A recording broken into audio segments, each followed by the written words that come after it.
বিদ্রোহী যোদ্ধারা সিরিয়ার দামেস্ক ও হোমস শহরে পৌঁছে গেছেন। তারা রাজধানী দামেস্কে থাকা রাষ্ট্রীয় বেতার ও টেলিভিশন ভবনসহ বিভিন্ন সরকারি স্থাপনার নিয়ন্ত্রণ নিয়েছে। খুব শীঘ্রই বাশার আল আসাদ সরকারের পতন হতে পারে। আল জাজিরার একটি প্রতিবেদনে এই তথ্য উঠে এসেছে। সিরিয়ার বিদ্রোহী গোষ্ঠী হায়াত তাহরির আল শাম বা HTS এর প্রধান আবু মোহাম্মদ আল জোলানি তার যোদ্ধাদের প্রতি দেওয়া এক বার্তায় বলেছেন, আপনারা দামেস্ক ও হোমসের কিনারায় আছেন, যে কোনো সময় সরকারের পতন হবে।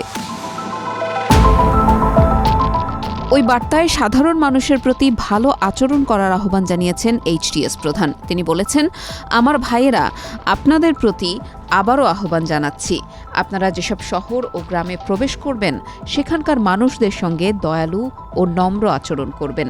তিনি অস্ত্র সমর্পণ করার পর সরকারি বাহিনীকে সাধারণ ক্ষমা করার প্রতিশ্রুতিও পুনর্ব্যক্ত করেছেন। এদিকে ইরাকের সীমান্তবর্তী সিরিয়ার আল কাইম শহরের মেয়র বলেছেন, প্রায় 2000 সিরিয়ান সেনা সীমান্ত পার হয়ে ইরাকে আশ্রয় নিয়েছেন। সিরিয়ার স্থানীয় বিভিন্ন সূত্র জানিয়েছে, দামেস্কের চারপাশ থেকে সরকারি সেনারা তাদের অবস্থান থেকে সরে যাওয়ায় সেখানে আতঙ্ক ছড়িয়ে পড়েছে।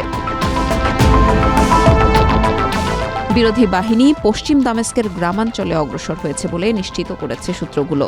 তারা বলেছে, পূর্ব ঘৌতার বিভিন্ন শহর থেকে সরকারি সেনা প্রত্যাহার করা হয়েছে। এমন পরিস্থিতিতে দামেস্কের বাজারগুলোয় খাদ্যপণ্য কিনতে মানুষের ভিড় দেখা গেছে।